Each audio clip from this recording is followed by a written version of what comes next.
تکلیف نہ پہنچے. یہ تو ایک انسان ہے، جاندار ہے، مسلمان ہے، اشرف المخلوقات ہے، اس کو ہم نے یہ ہراساں کیا، پھر عورت ذات ہے. تو یہ ہمیں زیب نہیں دیتا، خاص طور پر جب کہ ہمارا ملک جو ہے مذہبی طور پر ایک قلعہ شمار ہوتا ہے، اسلام کا قلعہ شمار ہوتا ہے.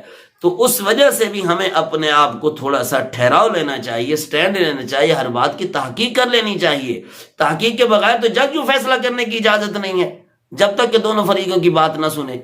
اسی طرح ایسے ہی ہم کسی پہ چڑھ دوڑیں تو یہ بالکل نامناسب ہے، بہت ہی غلط بات ہے.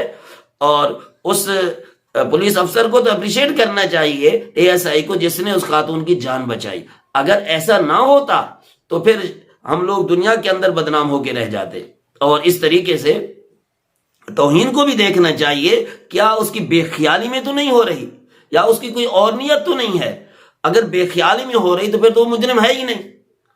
اور اگر اس کی کوئی اور نیت ہے، جس طرح قرآن کے مقدس اوراق ہوتے ہیں، اگر ہم اس کو دفن کر دیتے ہیں تو پھر اس نیت سے کہ کہیں پاؤں کے نیچے نہ آ جائے، یا بعض دفعہ جلانے کی بھی اجازت ہے کہ کوئی اور طریقہ نہیں اس کی حفاظت کا، تو پھر اس وقت جلانے کی بھی اجازت ہے. اب بظاہر دیکھیں ایک آدمی گستاخی کی نیت سے جلائے اور ایک آدمی حفاظت کی نیت سے جلائے، تو ہم کیسے فیصلہ کریں گے؟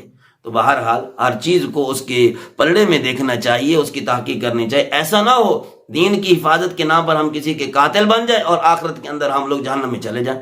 تو اس دین کی حفاظت کا کیا فائدہ جو ہمارے گلے پڑ گئی؟ حفاظت نام دین کا ہے، لیکن ہم لوگ خود پکڑے ہوئے ہیں کہ ہم نے تحقیق نہیں کی. اللہ پاک سب کو صحیح معنی میں سمجھ نصیب فرمائے.